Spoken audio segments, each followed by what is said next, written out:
very unusual. So we have a somewhat unusual meeting today. So normally these meetings are about a specific research project or a research idea.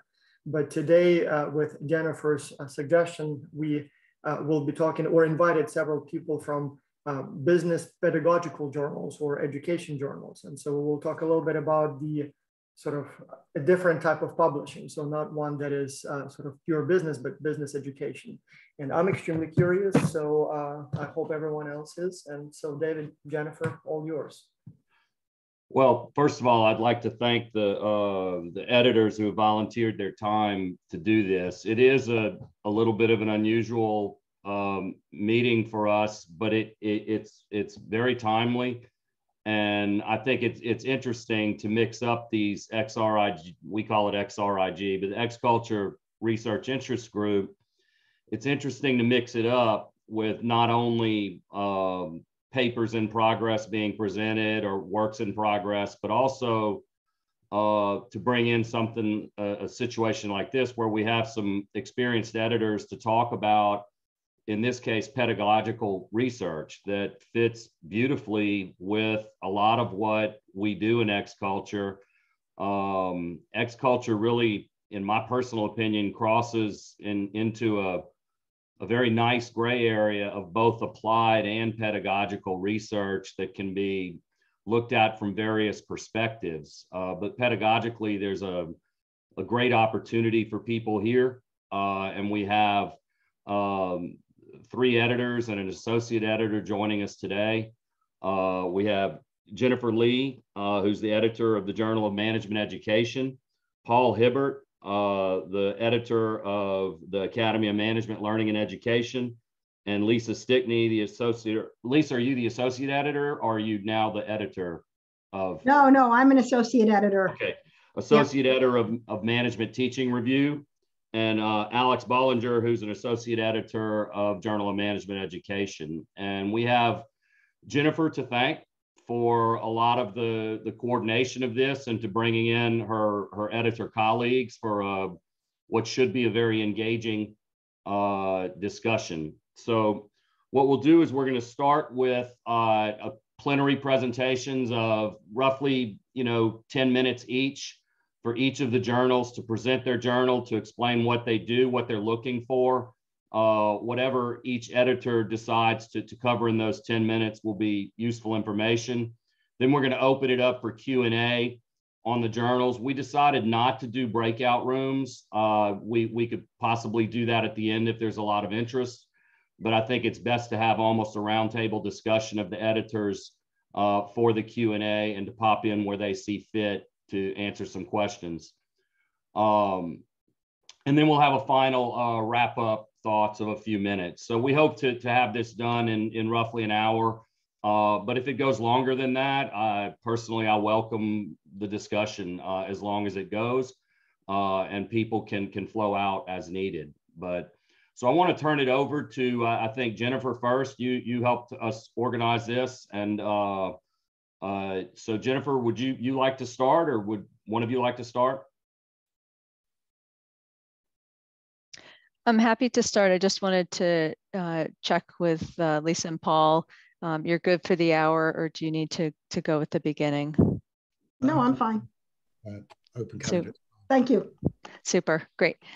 Well, again, thank you, David and Voss and your community for having us. We're really happy, all of us, to be here. We're always looking to connect with different audiences.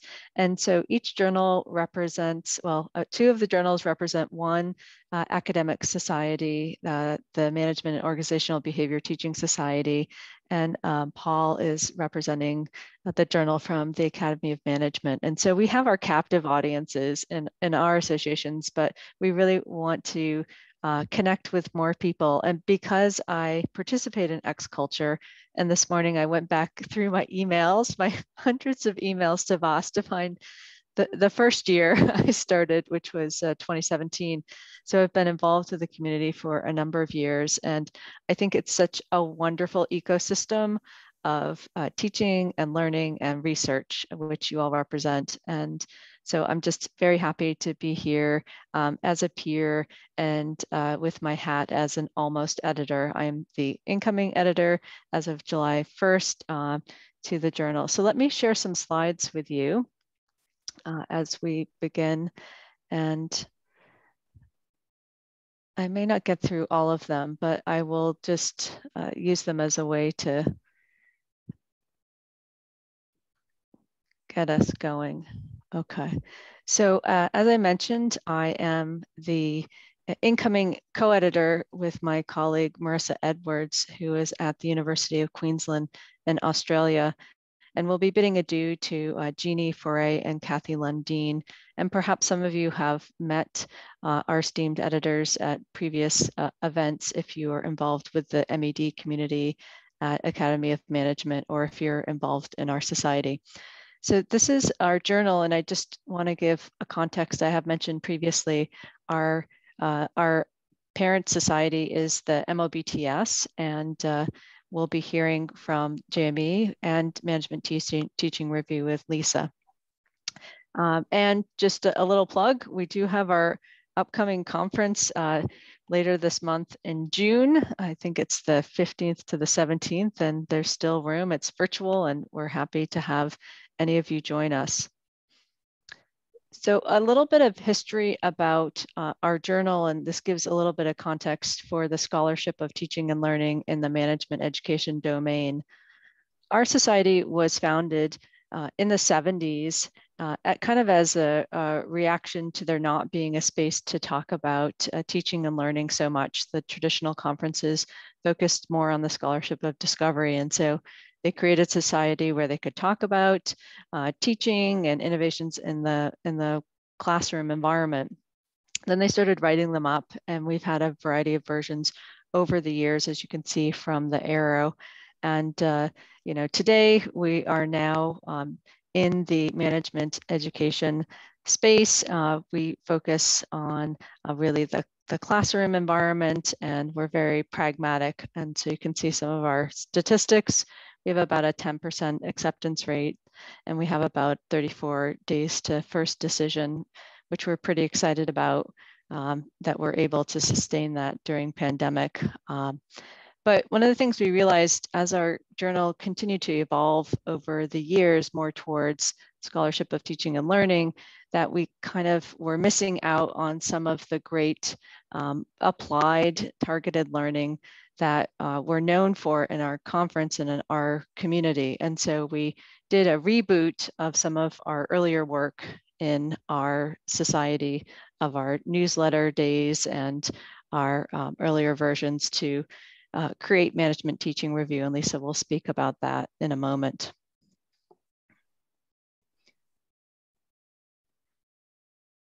Okay. So what do we focus on? We're really interested in experiential and active learning and management education. And so that's why I was so excited about X Culture when I first read about it. I'm like, this is what I love as a person who's a member of the society. And look, here's a whole digital global way to do it. And so one of the things that I realized, you know, as I was part of X Culture and as I was involved in the journal is, you know, bringing you all together and sharing what is it that we do in the Journal of Management Education. And so when we look at manuscripts, we're really asking, you know, how will this article have a significant impact on the thinking or practice in management education? And how does this help our readers think innovatively about management education? And so we like to think about our articles kind of helping people up the learning curve. We have 4 different sections that we focus on in the journal, and I'll go through these in turn. A section that is one of my personal favorites is Instructional Innovations.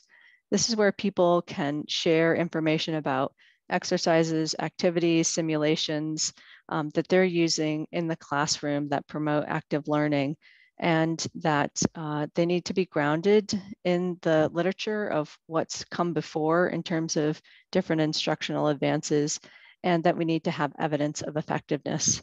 And our journal is very open about types of evidence, quantitative, qualitative, And I know from your X-Culture data set that you have a lot of both of those.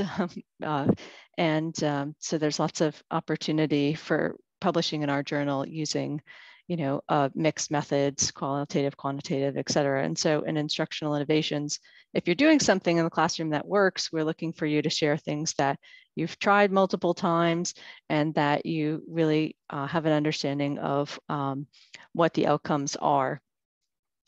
The next section, which is our biggest section, empirical, theoretical, conceptual, or review articles. Most of our articles are empirical articles. And when we are looking at contributions, we have those two different questions that I shared earlier. And we're really interested in what are the implications. And so we don't like a short implications section. We really do want people to elaborate how this can help management educators. And so we often talk about the methodology can't outweigh the other parts of the article. Sometimes if you have very sophisticated methodology, we're not against that, but that it shouldn't overtake the so what of the paper. Essays is a section of our journal, where people can put forward provocations about issues that are supported by evidence and literature. Some of the evidence can be your own personal experience. And sometimes we pair these with rejoinders and commentaries. And for us, essays aren't just like a tirade of something you hate about a particular discipline or field or how we teach it. It really needs to be connected to ongoing conversations and critique. The last bit, which I think might be of interest to this audience, we don't get as many, but it's called Instructional Change in Context. This kind of article is where people are taking a type of instructional design or active learning that's already been established, but you're putting it into an environment where that hasn't been done before. So for instance, maybe you're taking X-Culture and moving it into an organization where you don't have this type of global collaboration and maybe there's a lot of resistance to it. And the focus of these articles is on the change itself. So how do you enact the change, this pedagogical shift?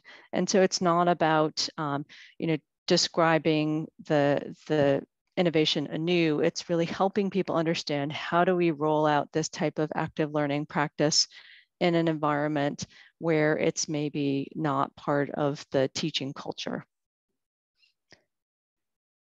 We have a list that we often share with authors where we get a manuscript, but it's just not quite ready because they haven't really looked through in detail, what kind of papers we're looking for. But I've highlighted here, and I can share these slides with the community, the kinds of questions that come from our mission. And so we're really interested in questions like, what can be done to enhance learning effectiveness? I bolded this because I know this community has a lot of data and you're always looking at different variables. Like if the students, do contracts, does it help their team cohesion or not? I think you have a lot that you could perhaps speak to that. What current educational assumptions or practices should be questioned or challenged? Again, I bolded that because I think some of your data has found some counterintuitive findings that are based in your very large N data set and so on. So I'm not going to elaborate every single one of these. We can come back later in the discussion, but again, we're interested in the practices of teaching and really understanding our roles as educators and how things can be enhanced and developed with an eye towards experiential learning. So I think that that's pretty close to my time. I'll just give a couple nods and I can come back to this. We have some special issues that have come out in the last year that I want people to be aware of that highlight sort of different structures. And we do have a special issue call that's coming up in July. So Jennifer, we have a couple of questions. Since it's a stage journal, the impact factor for some reason is never shown online. Do you know what the current impact factor is of your journal? Yeah, we're in impact factor limbo. We've been applying, but we have not been granted impact factor at this point. Yeah, that's a really good question. Because with only 10% acceptance rate, I mean, that's very selective. That's very selective. So I'm just curious how it, okay. Yes. Okay. So over to Paul or Lisa, who's going to go next? Paul, are you ready to go? Yeah. Sure, if you'd like. Absolutely. Okay.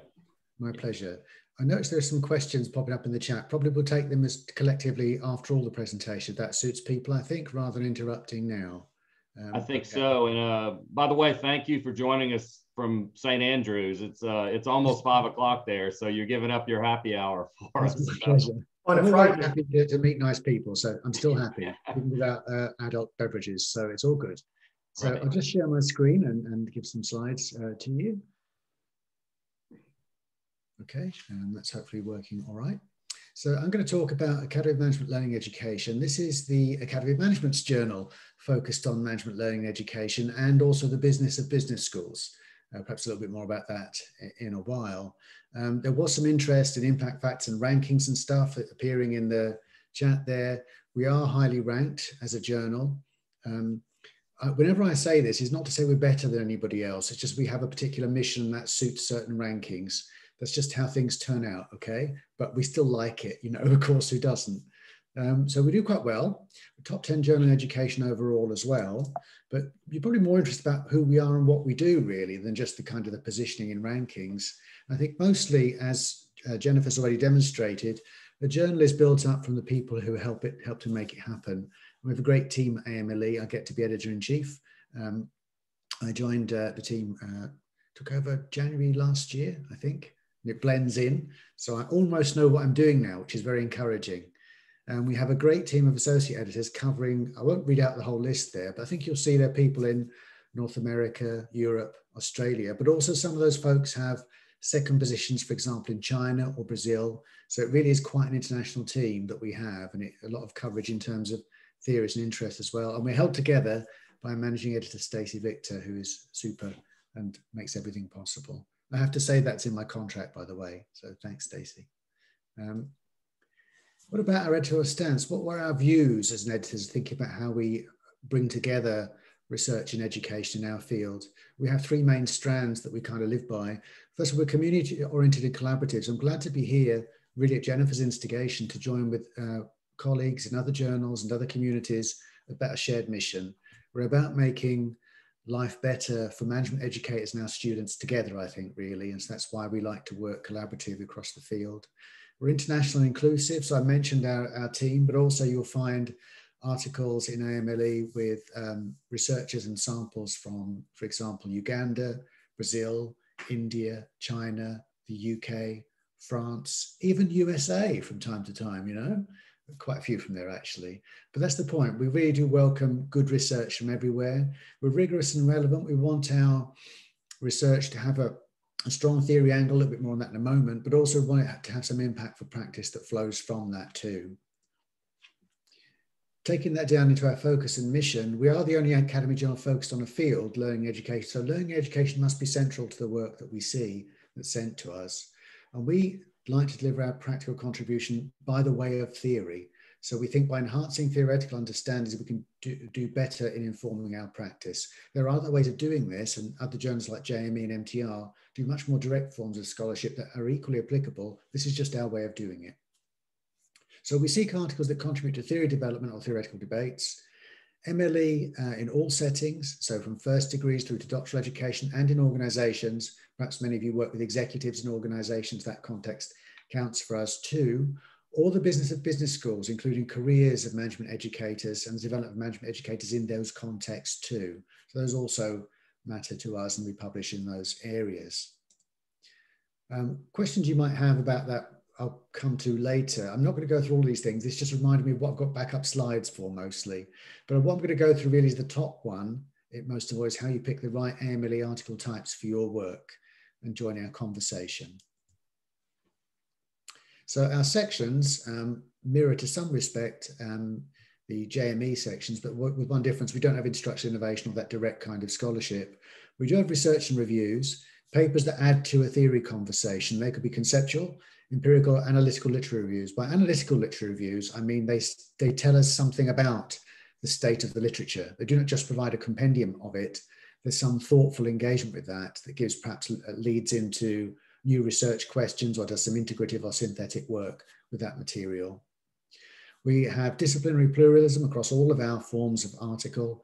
You'll find work that leads in from psychological angles, from economic angles, from philosophical angles, as long as it's made relevant to our field and our debates. We're methodologically agnostic, so as long as you do your work well, any method counts. So you could have complex modeling at one end and for quantitative work through to autoethnography, provided it's done well. That's the criteria for us. And the contribution to theory and practice for all of those types. We also have essays and dialogues. Essays, there's an editorial. I'm name checking myself there, I apologize for that. We do have an editorial that helps you to look at what's required for essays. But these, from our perspective, combine theory and informed opinion to generate a call to action. So just as Jennifer was indicating, we don't really want to rant or just, here's what I'm really grumpy about. So, but you have to have some informed opinion there, otherwise it's just a conceptual article. So often an essay does come from with a more hot motivation than a cold conceptual article. You're not just being a clinical scientist here, you are motivated to say something, you want to make a difference, and that's why you're writing an essay about it. So often they have a shape of provocation and prescription. There's something to shake up our thinking about some conventional matter in the education space, and then a prescription that flows from that. If this is wrong, here's what you might try instead. That kind of argument shape.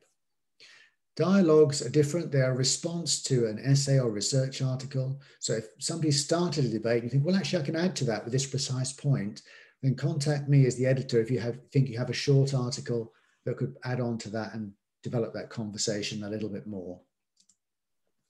We also have exemplary contributions and book and resource reviews. If you're invited to do an exemplary contribution, you will know because I will call you. So don't call us, we'll call you is the answer to that one. But you can suggest names to us if you have particularly eminent people you think we're missing that we should call on. But these are rare, so bear that in mind.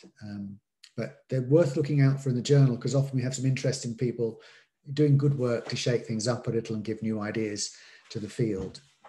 Our book and resource review is not peer reviewed, and I recommend if you're interested in contributing to that section, get in touch with our section editor, Megan Gerhardt, and she'll be glad to give you some particular advice about that. In terms of key criteria to be reviewable, other things worth doing this, just to tell you, like, what would your submission have to do to fit with those? Because nobody wants to send something that doesn't fit. You want to get out and get some good feedback on your work.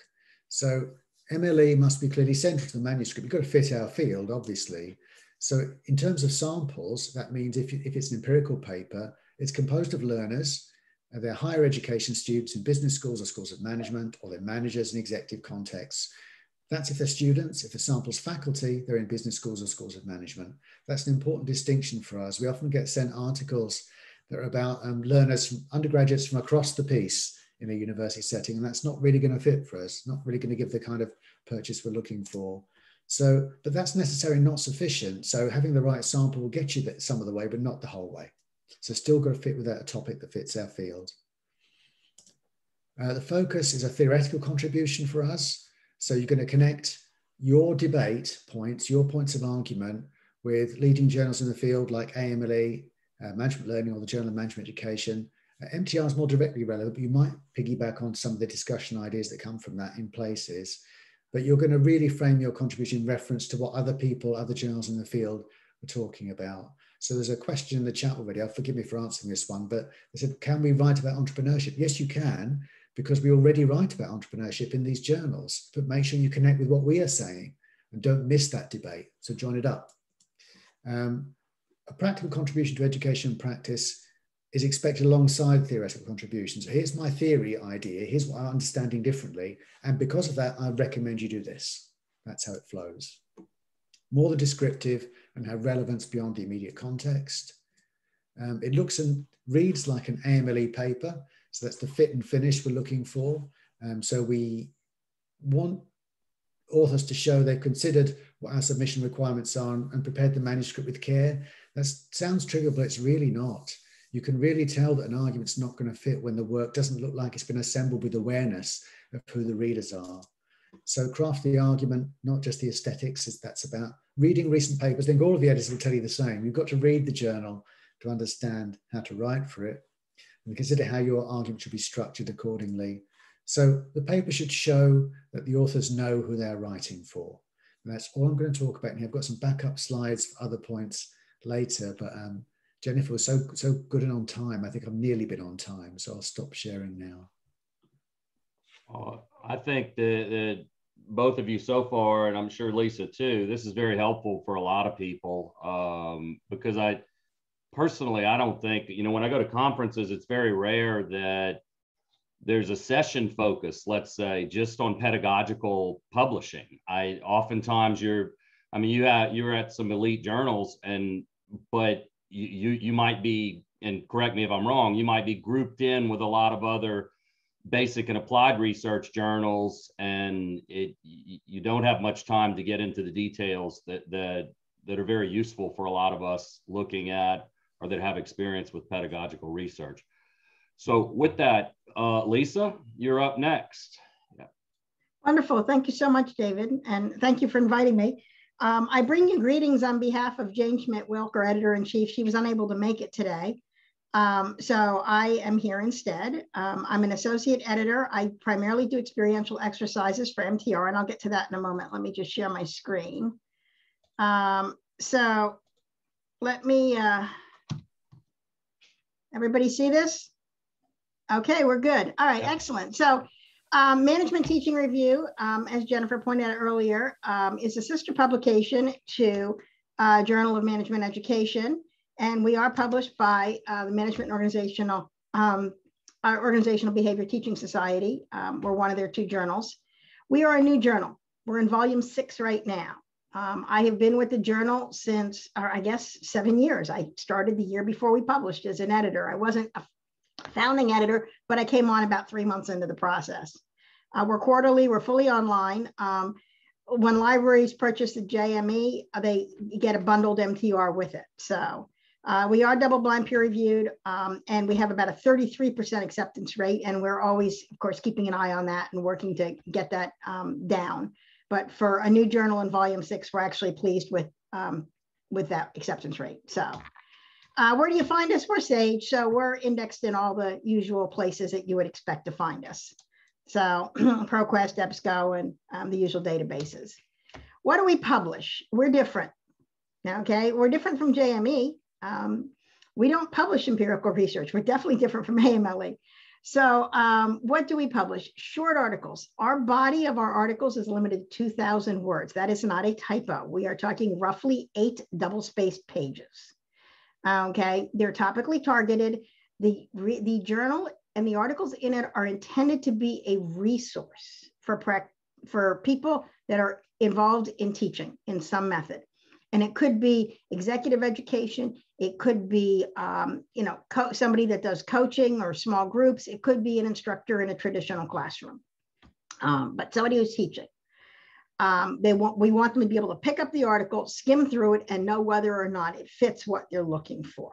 So we have 5 sections, and I'll go through them briefly. Experiential exercises, that's probably gets 80% of our submissions. We're always thrilled to see submissions in the other areas: format translations, practice to research connections, research to practice insights, and resource reviews. So let me tell you how they differ, okay? Experiential exercises is exactly that. We publish experiential exercises in pretty much, I'm going to say all areas of management. I'm going to change it to almost all areas of management. We stopped publishing experiential exercises in entrepreneurship a few years ago when Sage started publishing a journal dedicated to entrepreneurship education. And if you didn't see it, I put the link in the chat window a few minutes ago. I believe it's called Entrepreneurship Education and Pedagogy, I believe is the name of the journal. So, but the link is in there. So we decided not to publish entrepreneurship because we now have a dedicated journal for that. So when we get entrepreneurship, we would tend to send them, the authors to that journal. We do not publish activities, and we do not publish assignments. Okay, and there's actually a fairly lengthy explanation of the difference on our website. But the basic difference is an exercise is designed to help whoever you're teaching, the learners, learn concepts, understand concepts, or gain specific skills. Okay. An assignment gets graded.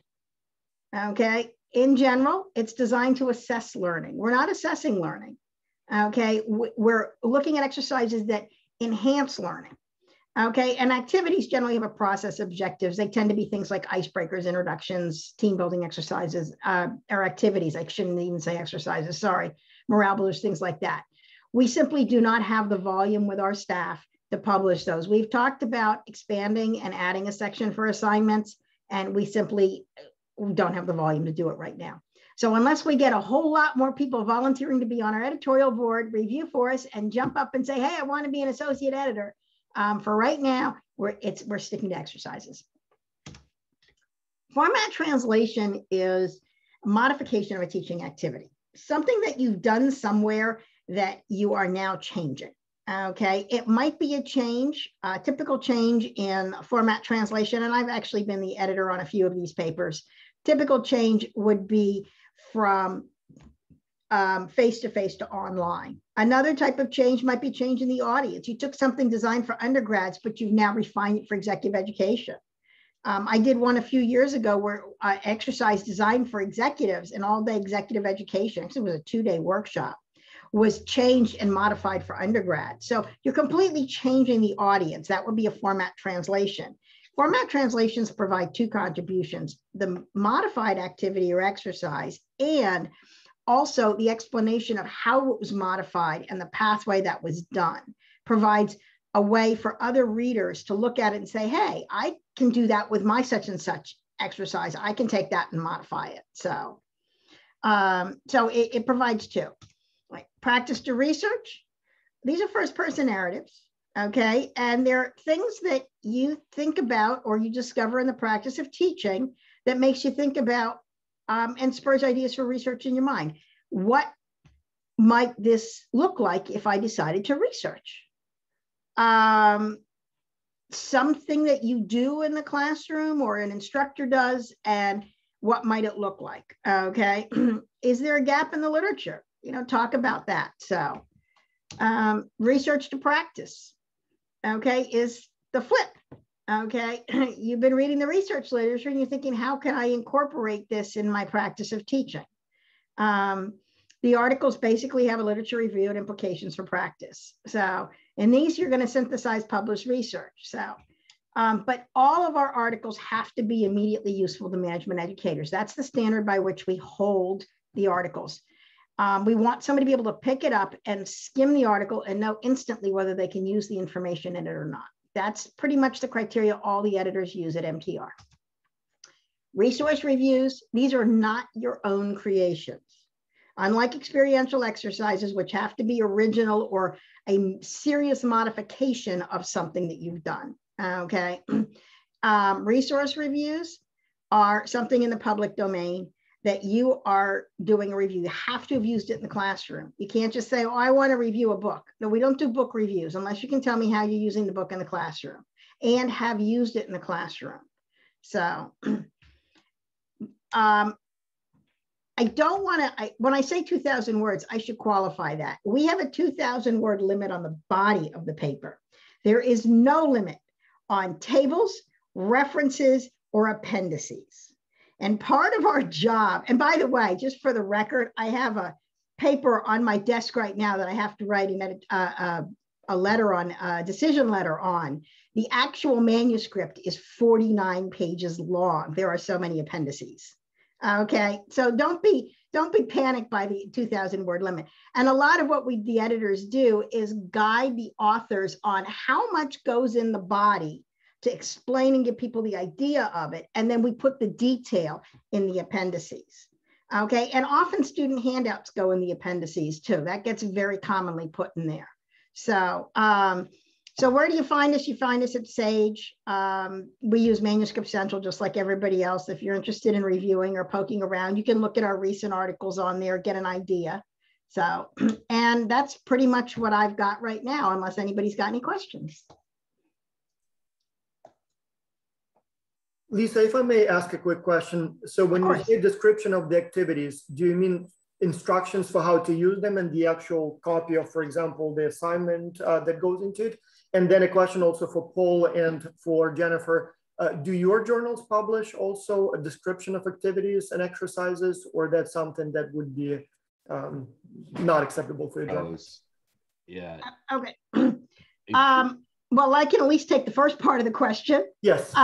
So when I say description of the exercise, what we're talking about in the body is an overview. Okay. What is it that you do? How do you execute it? We actually, on our website, let me just share my screen again and I'll show you the website real quick. So here's Management Teaching Review's website. If you come over here to submit paper, we have guidelines for each of the sections. Okay, so here's the guidelines for experiential exercises. We want you to start with an introduction. You've got to give a theoretical foundation. What are you trying to teach people? Okay, you got to connect it to some theory. You can't just say, oh, I don't know, I just feel like killing 45 minutes in a class. Learning objectives have to be clear. As a matter of fact, we have so many readers that have said they love our format of using bullets for learning objectives that the editors have gotten in the habit of requesting that automatically, or numbers. So people pick it up, the journal, and they scan the article and go, oh yeah, there's a learning objectives. Okay, that matches what I want to do. Because we want to make it useful. Instructions for running the exercises. This is what we want. We often ask people to put the logistics into a table. Okay, because it doesn't count towards the word limit. So, introduction, prep, 10 minutes. Cover the relevant material or do an overview of the relevant material, 15 minutes, whatever, and just go break it down. Step-by-step instructions need to be somewhere in the article. Remember, this is an article that's going to be picked up by somebody who's never run the exercise before. So you want to make sure there's enough information that they can actually do it and follow your instructions. And sometimes sometimes the editors will test things in the instructions or test parts of them if we think there's a problem. Possible variations is another area. You have to have a debriefing. So we've got here's submissions for format translations. Every one of these sections on our website has detail as what we want to see. And our reviewers have gotten really good at making sure that people follow those. So because it's meant to be a resource. Do we publish case studies? No, we do not publish case studies, not per se. So unless there's something about a case or a specific case that you would use as an exercise in a classroom. But no, we don't do that. Does that answer your question, Vas? Yes, yes. And so how about Academy of Management, Learning and Education, and Jennifer, your journal, Management Education Review? Do you publish sort of description of activities or exercises for management education? I can answer that quickly. We don't. No, that's not in our mission and in our kind of format. So. Yeah. Okay. I think what's interesting here to me, or one of the biggest interesting, is we've got three different journals with very different, it seems to me, very different focus and approach to what they publish, and different levels of rigor. So that is very useful for those of us here, at least for me. I can't speak for everybody else, but to see that the different levels, the different approaches to what constitutes a publishable paper within each journal. All three of the presentations were very clear about that. And I'd like to ask if the three of you would mind sharing your presentations with us, either through the chat room, or you could email it to me or Vaz after the meeting, because the information within it's very useful for people in how they approach a manuscript submission prior to submitting it to each of your journals. I'll give a shout out to Paul. Actually, there's some people in here that just had an acceptance of a paper at your journal, and it was a very rigorous review. I could speak to that. Shout out to Bill Johnson there, who was lead author on that. But it was exactly what you described. Mm-hmm. Yeah. So any other question? Let's see, we have some, I think Sharon Glazer, many IO psychology programs are housed in B schools and management schools. Some are not. For any of the journals, would learning and education pieces focused on IO psych grad students be considered? I think I'll give that a go. I think, well, make the case. I think you'd have to think carefully about how you connected the article's relevance to our field. So do you connect with debates that are well established in AMLE, JME, management learning, other places like that, in which case there might be a case for it. We do sometimes have samples that are outside the norm because they have some specific relevance. So sometimes, for example, people send stuff about another aspect of a universe just because what's happening in that context has some particular relevance to management theory in some way that can't be demonstrated otherwise. So make the case, and probably I'd say before submitting, have a discussion with the AMLE editor that's most appropriate from the AE list to your particular focus, and then submit if that conversation goes well. Okay. And the next one I think is for Lisa. How soon could MTR be included in Scopus or Clarivate? We're actually working with Sage on that now. The holdup is actually, I'm not sure. It's above my pay grade. I believe it's on Sage's end, but I'm not quite sure. I don't know how often Scopus or Clarivate actually do reviews. So I can find out, but we are in the process. We are trying to get ourselves, because we're so new, volume 6 is really relatively new in a journal's life. It's really hard to get ranked, especially when a lot of what you do gets used, not cited.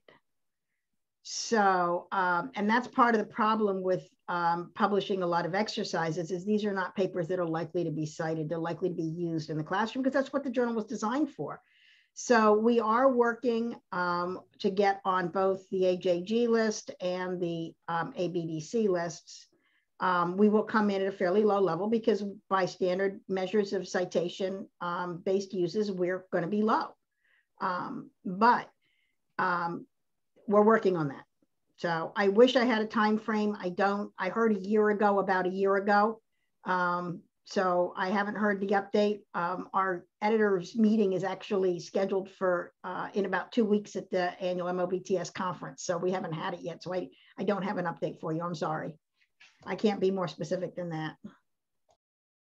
David, and I did answer Sharon's question in the about IO Psych in the chat window. If you didn't see my response to that, we would certainly consider IO Psych as long as it's tied to management. And since much IO Psych is in organizational behavior, we get that a lot, actually.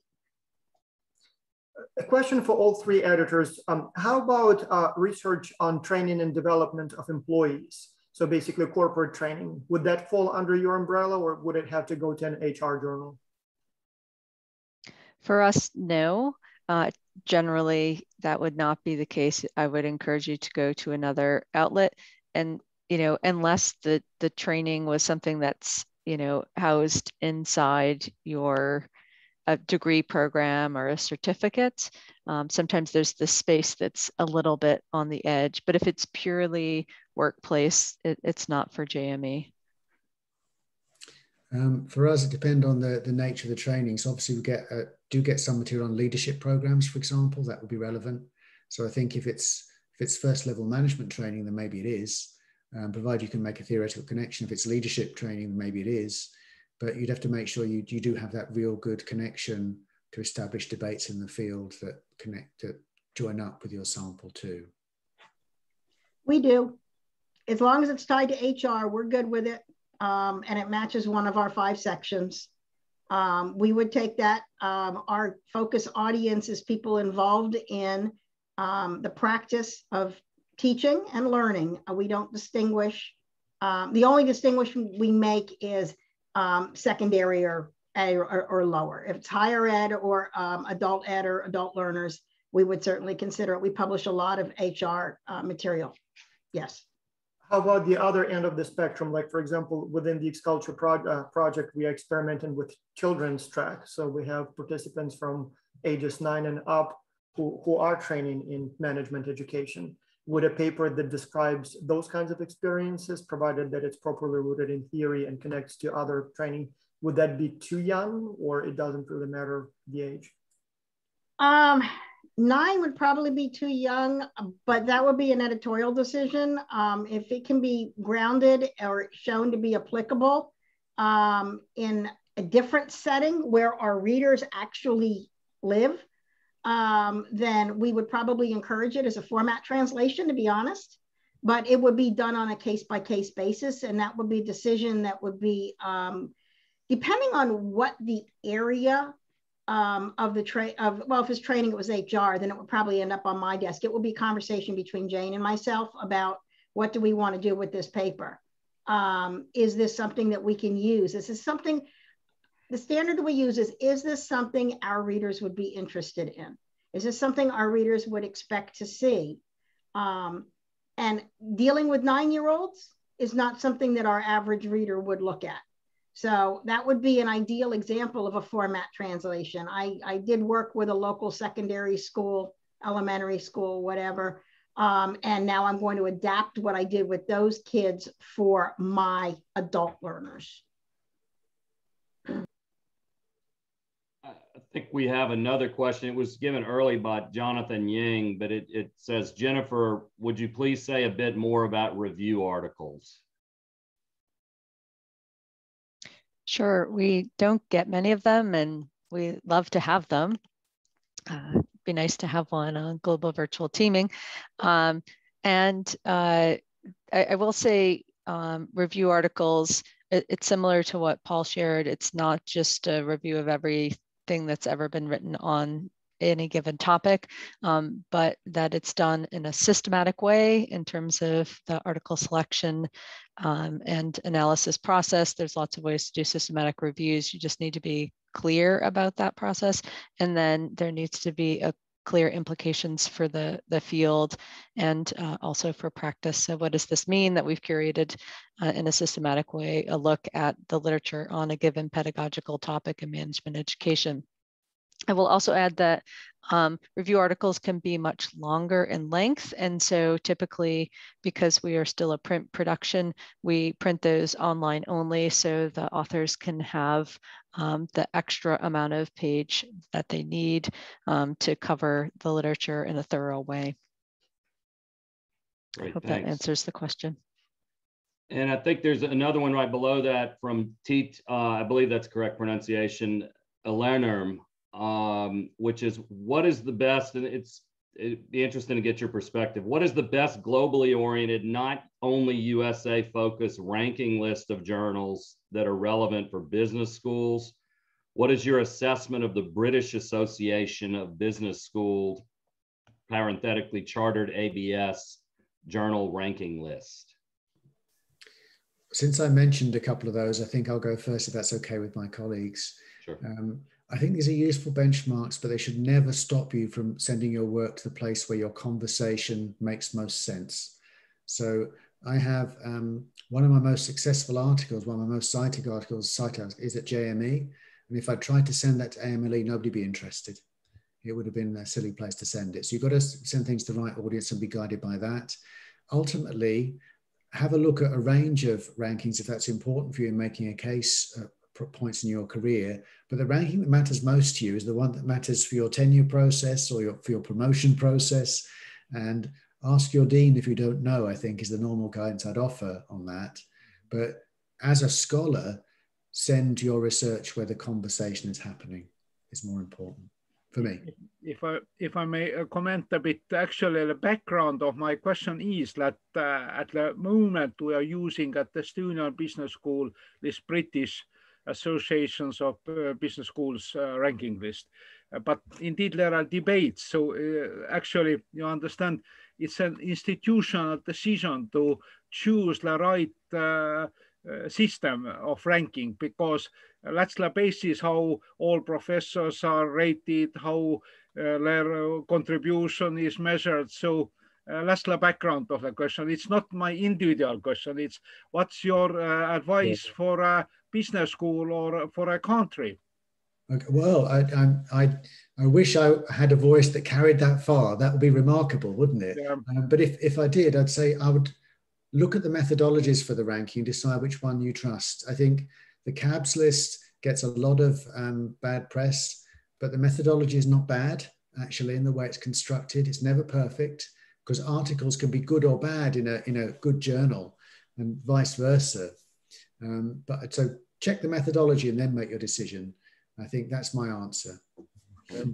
I'm not sure how it, I guess I do know how it goes at other universities. And I think Paul's answer was a good one, in that it really does depend on the university and your T&P, your tenure and promotion guidelines, as to what is acceptable. And that's often, whether it's right or wrong, that's often connected to the tier level, the research tier level of the institution, as to what they'll accept and what ranking lists, and even within the ranking list, what ranking of journals they'll accept.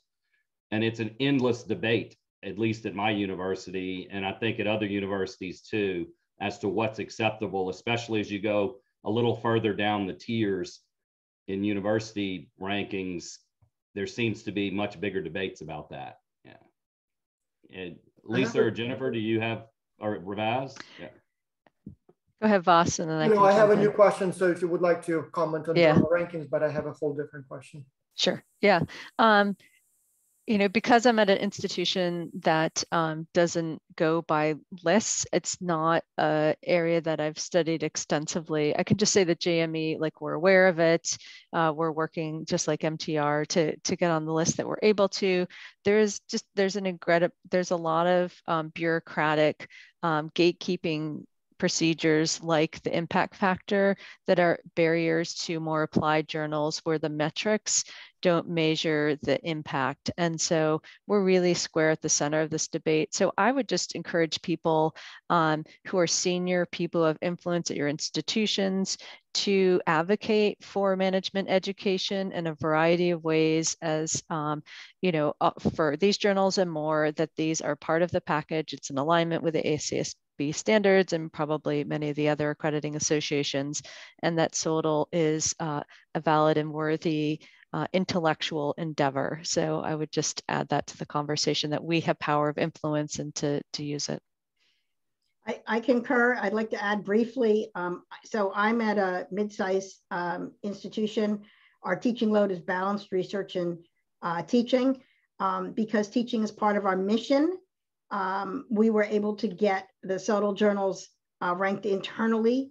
There are two broad-based rankings of SOTL journals that were published. One was published in AMLE a few years ago, Curry and Pander, if you haven't seen it. And a more recent one is in the Journal of Education for Business. And I'm blanking on the authors. I just know that that was one of Ben Arbaugh's last pieces before he passed. If anybody needs to see them or wants the full information, I can get it and post it in the chat window for you. But we use those because it ties to our mission. And we use those for the SOTL journals, and we use ABDC and the AJG lists for other journals, because we recognize that the scholarship of teaching and learning does not get ranked the same way.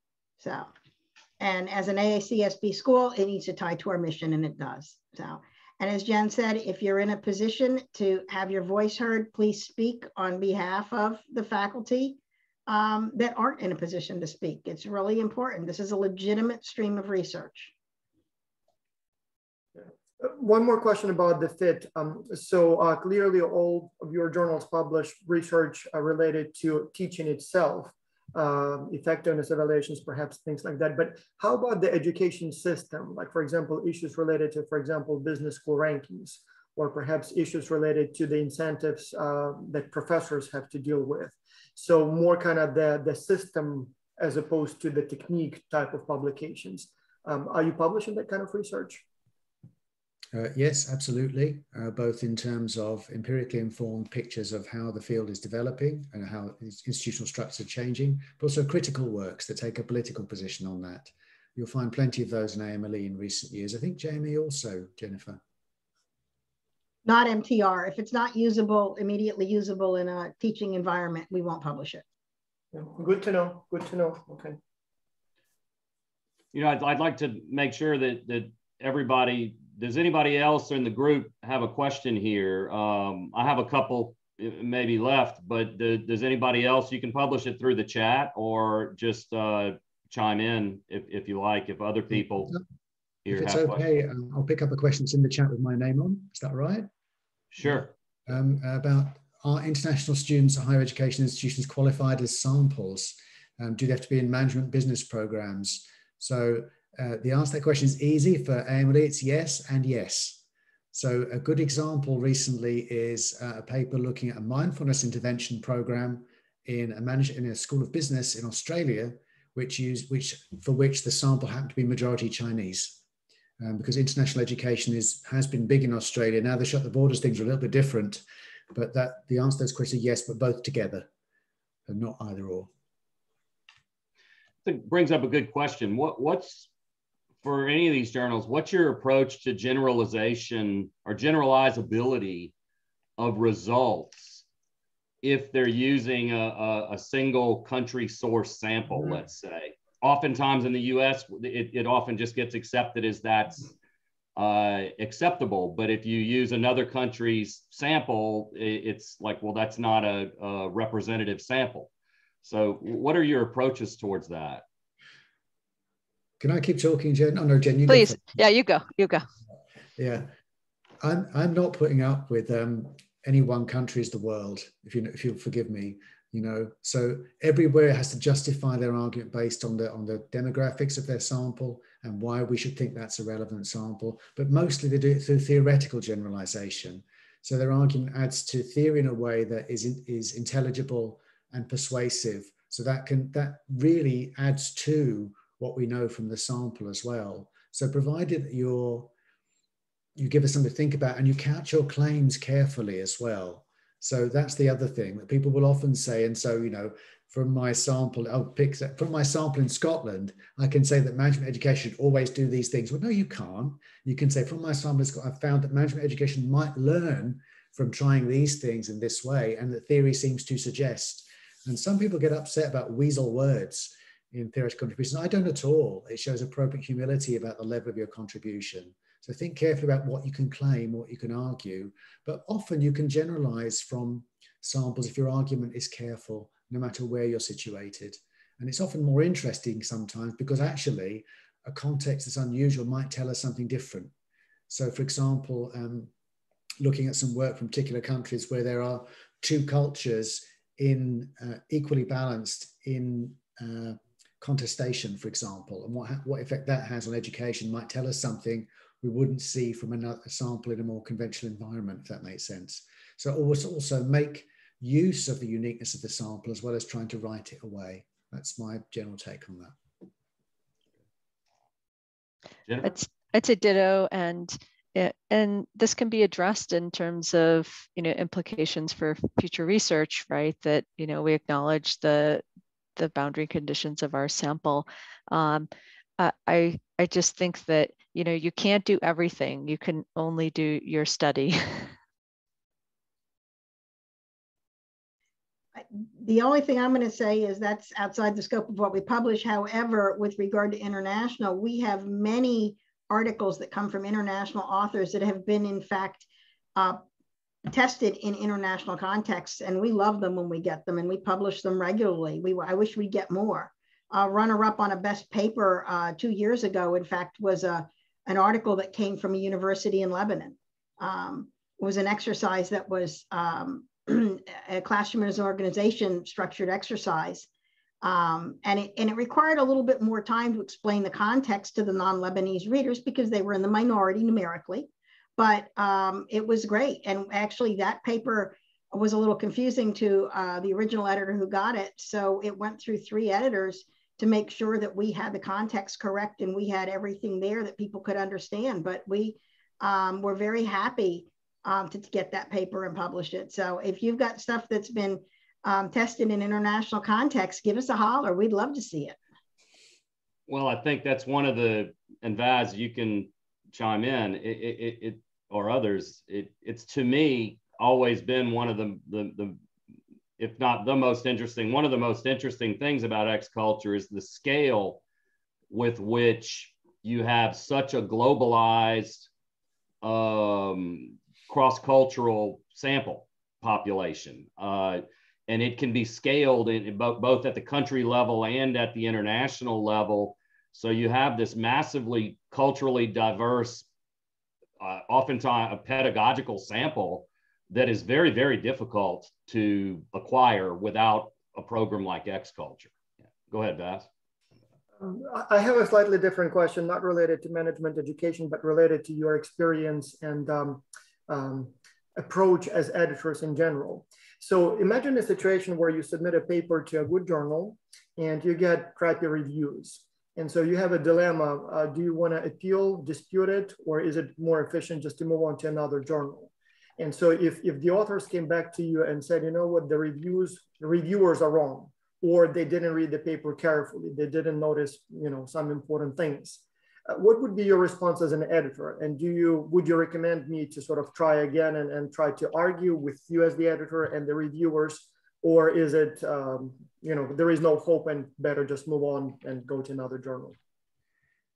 I'd like to reassure you, and I'm sorry for talking too much, Jennifer, because Jennifer will just say the same things, hopefully, that I'm going to say, that the editors read the paper too, you know, and we read the reviews with having read your paper ourselves. So if we think those reviews are not up to scratch, we delete them and get other reviewers. We don't sometimes you don't see the whole discourse though. That reviewers will also write to editors privately. There's a space in Manuscript Central for that. So that they might give you the full story for their reasons. But the editorial process uses the reviews to inform judgment. We don't count the scores and say 3 strikes, you're out. We look at those things. Sometimes we'll send things for another round, even if the weight of the reviews is looking negative, give you a risky go. Sometimes we might take other decisions, but it rarely benefits. What does benefit further conversation? If you get a set of reviews and decision back and you don't get why it's been rejected, which is where you're coming from, I think, that some people, not you personally, but some people have that experience, by all means get in touch and say, look, I don't understand the reasons for this rejection. Can we have a chat about it? Well, yes, of course you can. But be respectful of time and have a think about it first and get over the emotional labor of the rejection before you make that call. But if you generally don't understand, we want you to understand and your work to improve. But I don't think I've seen a case where there's been a genuine mistake in the reviews and something's not been through, because we read them, you know, we read your work as well. We don't look at these things thoughtlessly. I think people think we just count the scores, but it doesn't happen. But if something's unclear, further conversation. Jennifer, do you want to add anything to that? Yeah, I'd like to add, I missed maybe a key detail of if your paper was rejected. Was that the case, Vas, or? Asking for a friend. Yeah. Yes, yeah. And I'll note that we've had the best experience with Academy of Management Learning Education. We just had recently another paper accepted. So no questions about the specific journal. I'm just curious how these things work in, you know, at other journals, and what's your philosophy in general as well. Yes. Yeah, you know, one thing is that sometimes journals, you might have the opportunity to come back later. So maybe you're rejected because they're saying you need a really extensive additional data collection and so on and so forth. And you could ask the editor, you know, if in a future point in time, would I be able to resubmit this work that attends to and addresses this? I do a lot of what's called desk reject. Paul has his own special term where we coach people even before it hits the editorial review board, where we just say it's not yet time for your work, but you're welcome to resubmit. And so different journals have different philosophies. If it's like a one strike and you're out, don't bring that stuff back here. That's not the case for us. So that might be an alternative pathway to consider in the dialogue, as opposed to disagreeing as the first step. Yeah, we also have the same process that Jennifer's talking about. It's called at AMLE a desk edit. So you get a desk reject if we think your paper can't progress on first submission. You get a desk edit back from me if we think that well, if I think actually I make the decisions, if I think there is something in your paper potentially, but you haven't hit one of our key criteria to go through to reviewers. So that might be you haven't developed a theoretical contribution sharply enough, you haven't connected to the literature, you haven't shown how you're located in our field. And I think it's possible for you to do that. I'll give you another go, rather than just desk rejecting. So even at the desk reject stage, I think I send quite a high proportion of papers back to authors to give them another go. And generally, if they do the things I recommend, they will go on to review. I can't say that's always the case. Sometimes people just don't do it. But generally they do. I give them good advice and they then will go on to review, which is what most people want to be sure of in the first round, because they want the feedback to develop their work, if nothing else. I love desk rejects. I mean, they're quick, and you know, that's something I appreciate. It's much more disappointing when you go through 3 rounds of R&R and then get a rejection. So those are much more, you know, telling. So, but yeah, we've all been there, and I understand that. I want to reassure everyone though who has rejections from time to time. My top 3 most cited papers were all rejected from other journals first. That's how common it is, and it happens to all of us. And you're never immune, and you have to learn from the process and move on. And so, and you know what? It sucks, but it is possible to move on. My running joke is that I've been rejected from all the best journals. Yeah. Absolutely. Me too. Absolutely. Yeah. The only thing I want to add, I agree with what Paul and Jen said completely and totally. The only thing I want to add is MTR, given the short nature of our papers, we try very hard not to get major revisions past an R2, on rare occasion an R3.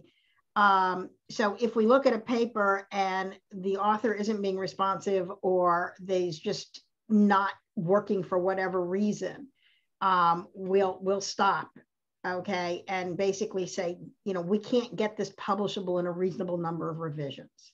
But we try very hard, if we think that there's merit in the paper, to get it to publication.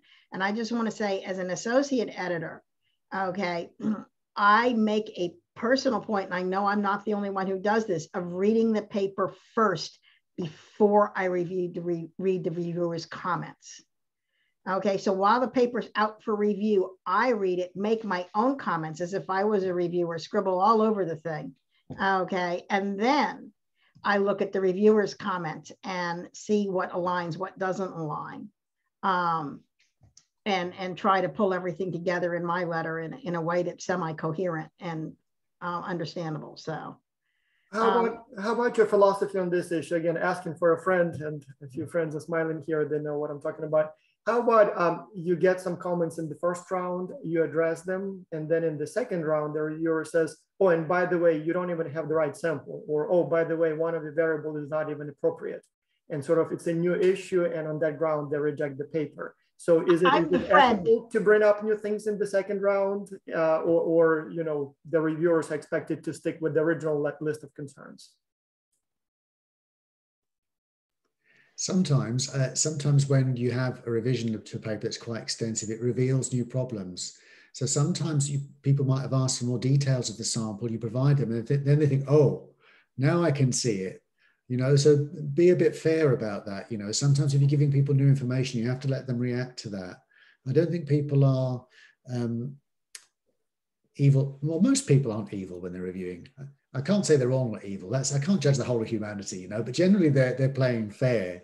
But if you reveal something new, then they're going to have to comment on that. And sometimes the first round of revision just really shows us where the paper is going and what we actually have the potential to get. And sometimes that really does form a critical judgment point. So if it's a spurious question, I know how you feel about this, or your friend feels about this, because I had a rejected paper a long time ago where it went 3 rounds of revision. I felt the questions were different at every round, and you know what they were. And sometimes stuff sucks, but we try not to let that through. All of us are very developmentally minded in what we look at, and we work with our A's in the same way. We're trying to make sure that the least that you get from us is help to develop your paper. Even if it doesn't progress to publication with us, we want to leave you with better work. We want to make sure the advice you get helps with that. But, you know, it's imperfect and it's imperfectly read. But generally, most people are trying to be reasonable, I think. I cross my fingers. We have a question here from Wei Lu. to Paul, is there flexibility in the word limit? Would the paper be rejected for the reason of exceeding the limit? Do you know what? I am going to answer that question. I'm going to let Jennifer answer the question first because I just haven't shut up. So Jennifer. I would say there's a little bit of leeway. If you are 4,000 words over the word limit, that is going to flag some things for me, and I would definitely bounce it back when I'm looking at it and ask you to do some trimming. If you're 500 words over, that's something that I'm going to let through, and I'll flag it for the associate editor, action editor, to coach that if it's something that's going to go out. And so I think it's a matter of degrees in terms of words and availability. And of course, like, we have our exemption for review articles. So I just think you need to be mindful of the range and where you are exceeding it. Thanks, Jennifer. I'm just going to add to that, but from my perspective, I think of it like what you tolerate from your students in terms of assignments. You might tolerate 10% extra maybe, or whatever your institutional rule is. Think about how you'd apply that yourself, but your paper should be no longer than it has to be.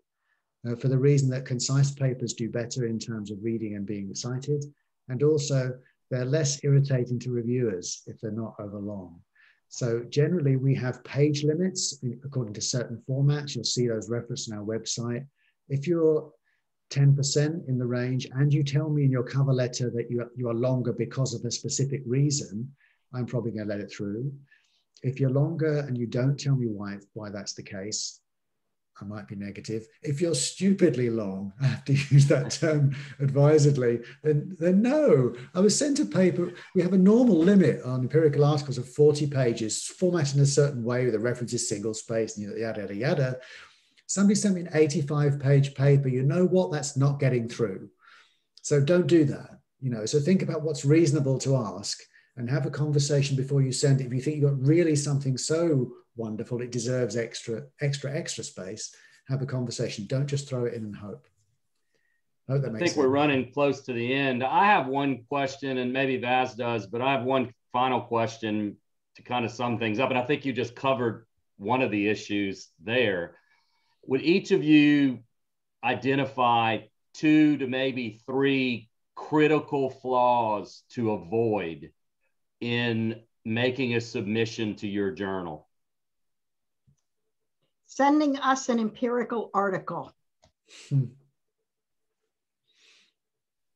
So okay. If this is a rapid round, I'll go next. Yeah. I would say, not being in the fit of our article. So sending us an article, which we get a lot of, that it's like higher education focused. It could be for all of higher education, and your sample is higher education. Really get your sample aligned with our target group.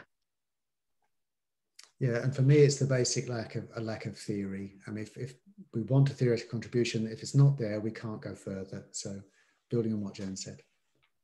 Okay. I'd like to conclude with a question, something more on a personal sort of note. Can you share a story that is sort of an unusual, funny, or extraordinary kind of experience you've had as an editor? So something that is not normal, or perhaps funny in a good way.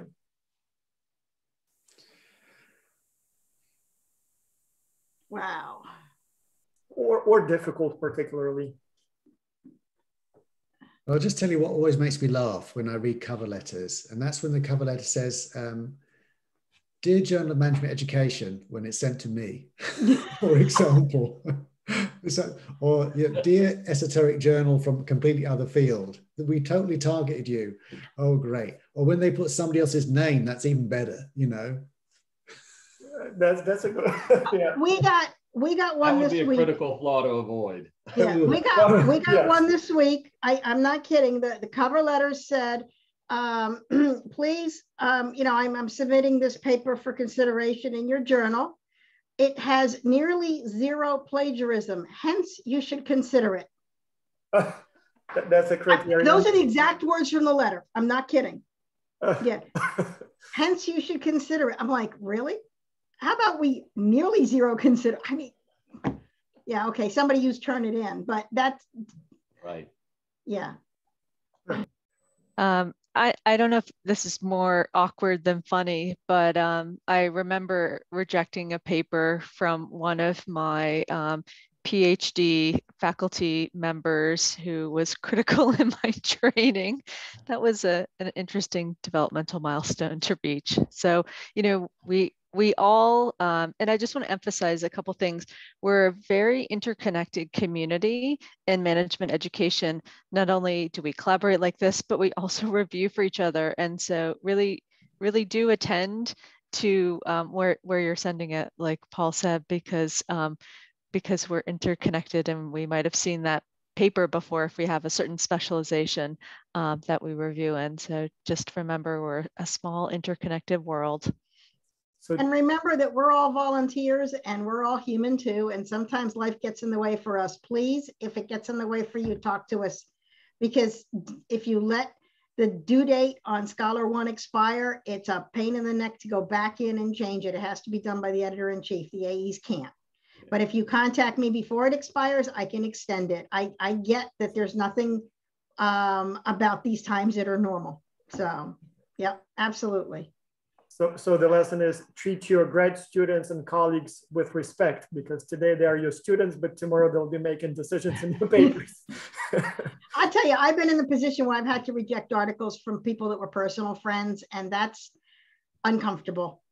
MTR gets a lot of submissions from the conference. It's coming up in 2 weeks because there's a lot of experiential exercises there. And I'm very connected to the MOBTS Society. And it's really not, it's not unusual at all to have papers on my desk that were authored by friends.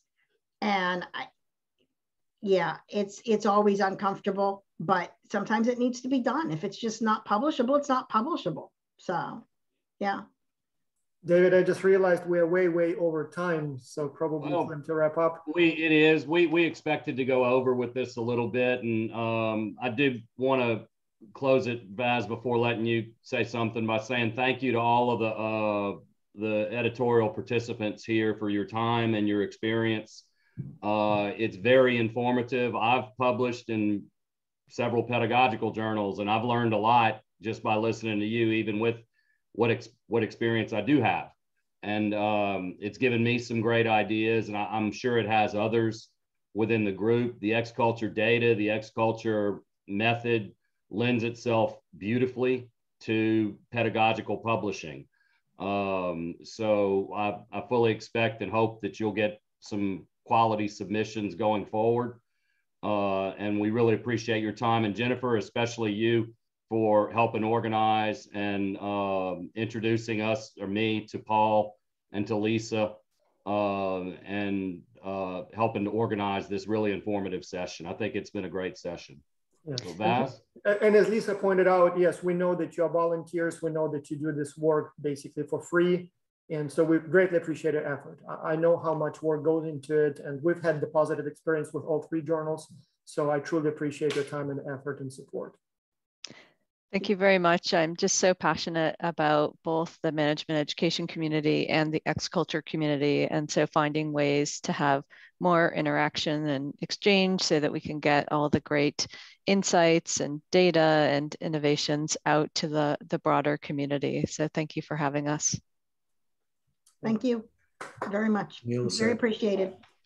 Been a pleasure. Thank you. Thank you, everyone. So the recording will be available for those who couldn't attend, and hopefully with the permission, it's okay to share the file. Right. Do we have your permission to share? Well, you've shared it through the it's in the chat. So in the chat, yeah. All right. Well, thank you again to everybody.